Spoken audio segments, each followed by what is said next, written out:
everyone, and hope you're all having an amazing day. So today I'm going to talk about pulmonary function test, or PFT for short. What it is just a test that pretty much tests your lung functionality. Let's put it like that. So my daughter asked me today to come along with her and go take this test. She takes it on an annual basis. And I'm going to go discuss just kind of what led up to her having to do this test. The struggles that she's had to undergo just to get to where she is today, and a little bit more about what the test actually showed for her today and from the last time. Okay, so hello if you're new to my channel, and welcome back if you're a seasoned subscriber. On Mondays I do videos all about fashion, accessories, just stuff that I enjoy doing to keep my mind off of the second half of the week videos, which unfortunately is all about TSC and FSGS.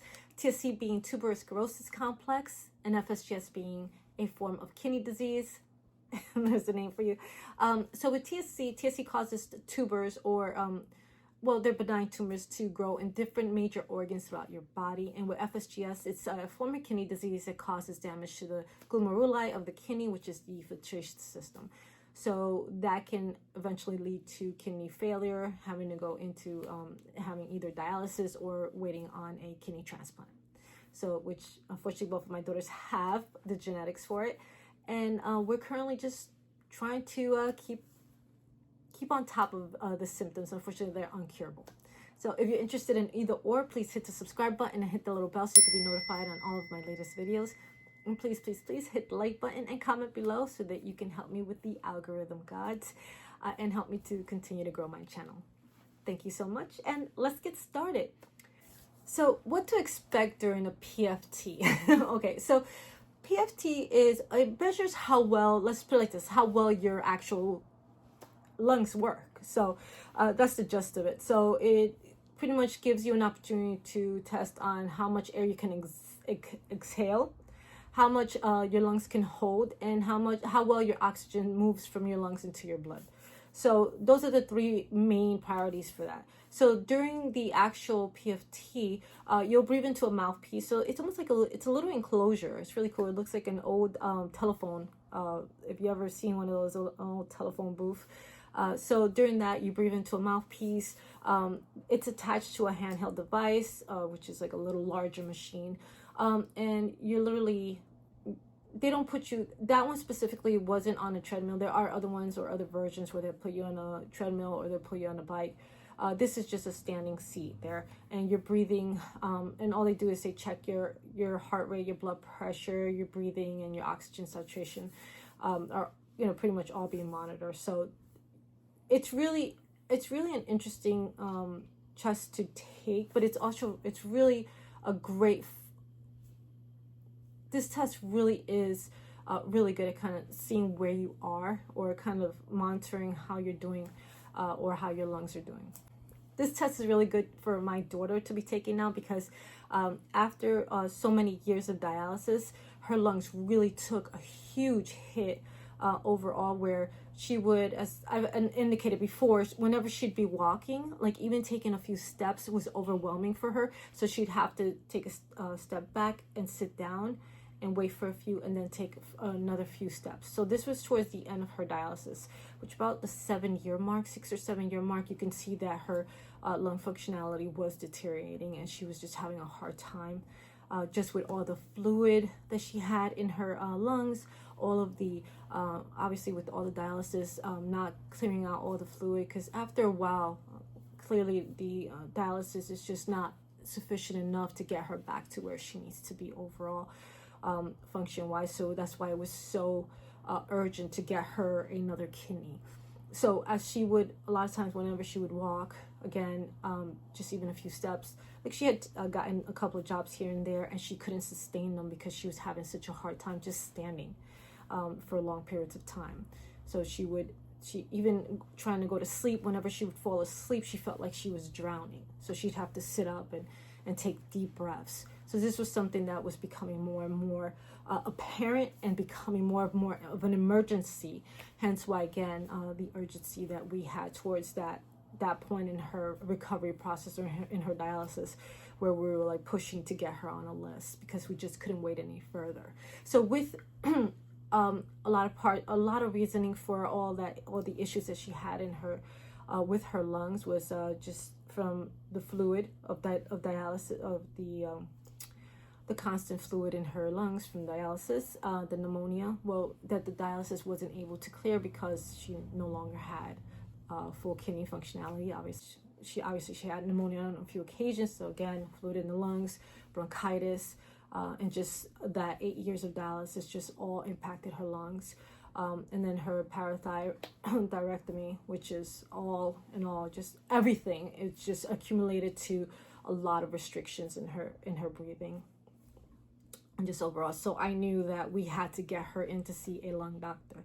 So I told her to just discuss a couple of things with her primary doctor and her nephrologist, which obviously her nephrologist definitely recommended for her to go see a lung doctor. So it's just one of the many, right? So the lung and heart doctor kind of go hand in hand, right? Because we have to rule one out in order to verify that it's not the other issue. So we wanted to make sure that she didn't have any issues with her heart that was causing all this difficulty with her breathing and whenever she was walking, because another part of the body or another organ in the body that really truly takes a huge hit when you're on dialysis is your heart.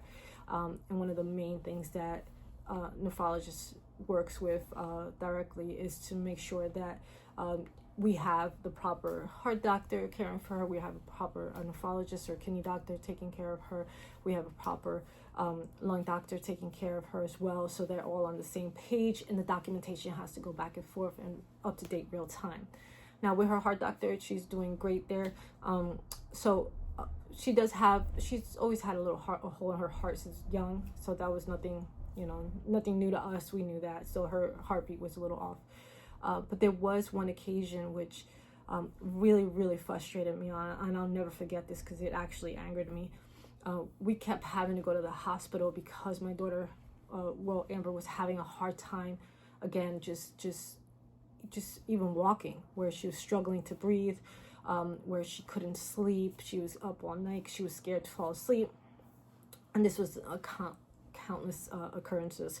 So we were always in the ER because she was struggling to just get through day to day. So one thing that I'll never forget is this one nurse that gave my daughter, or he just put it on the side of her table for food, what to eat or diets to take into consideration for heart failure.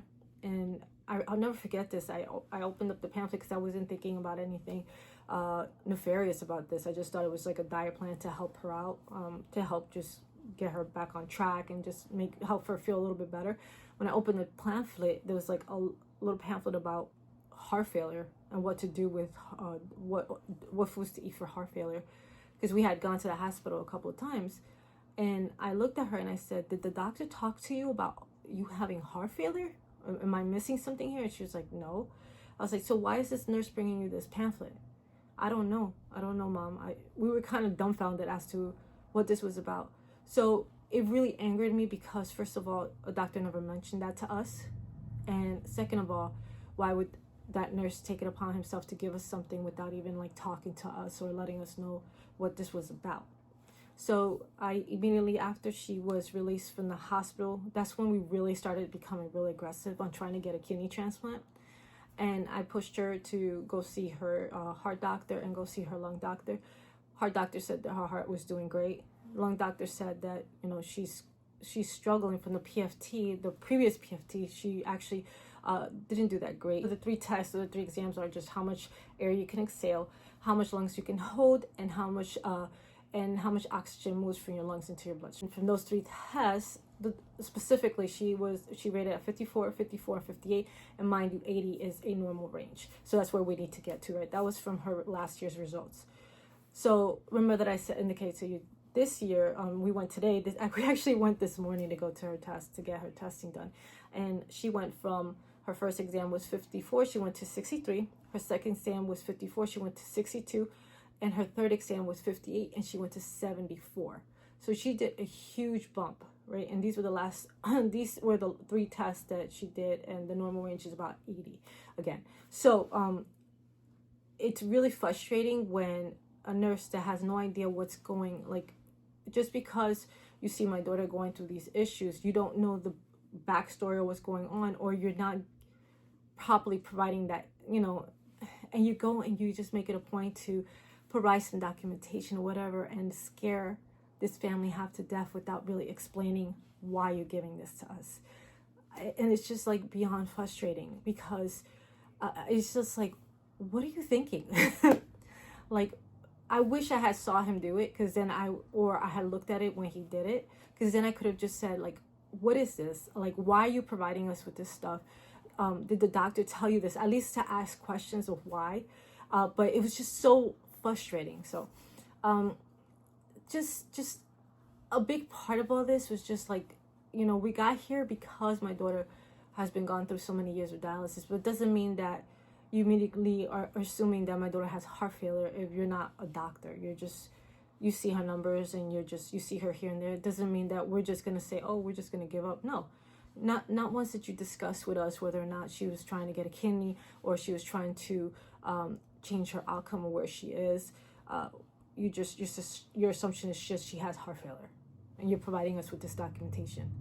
I mean, there's a lot of times people tend to overstep their boundaries with, I get what you're trying to do, or you're trying to like help in some way, but you're actually not. You're causing a lot of frantic.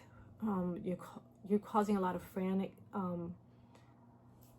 You're causing a lot of people. You're causing families to be worried. You're causing people to lose sleep. You're causing a lot of people to be frustrated and kind of like what are you talking about? Like not sure. The confusion that I had when I saw this, and I try to keep it together because my daughter was there and I want to make sure she was okay and she didn't see me like freak out. I was freaking out because I'm thinking, my daughter has heart failure? What are you talking about? So, and then in the previous, the lung examination, the PFT, one of the nurses called her. This is another incident, okay? Mind you, it's another incident. And my daughter, I made sure that when she went to Gainesville for her checkup, that she saw a lung specialist over there too.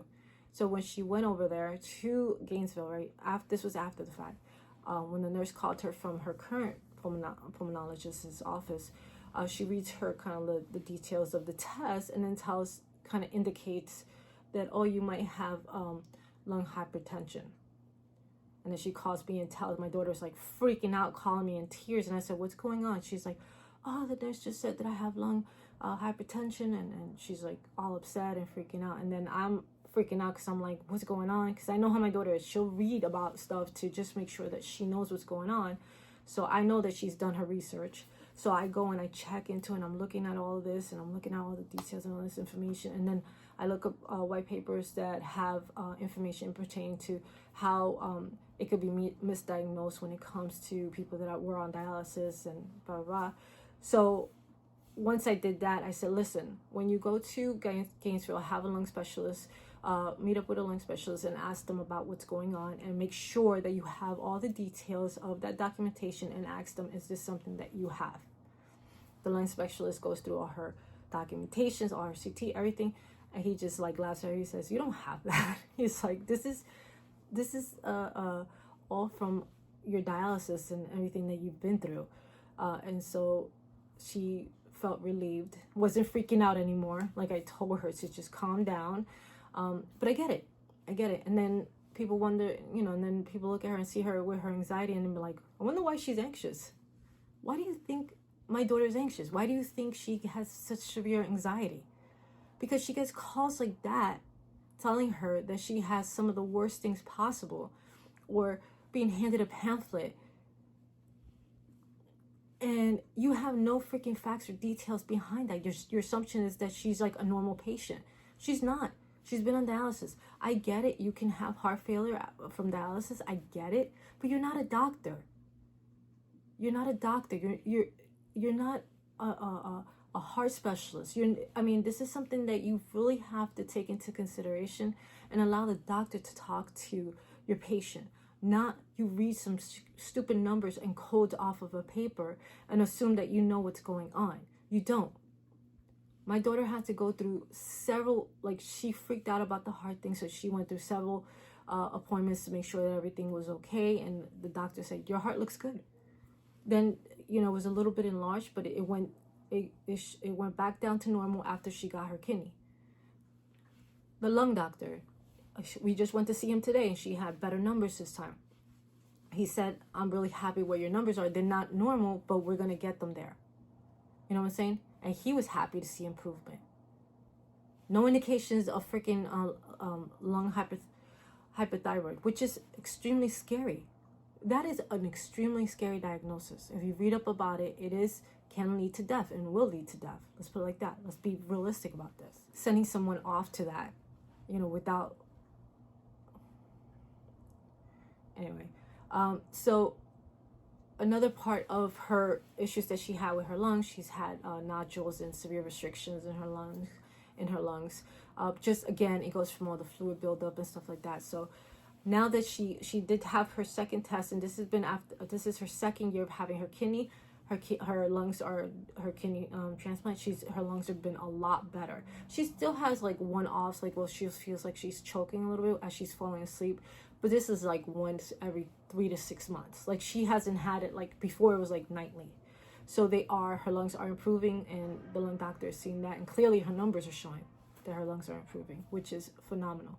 This is why it's so important. I want to make sure, it's a little cheesy plug, but I want to make sure that I get this out there.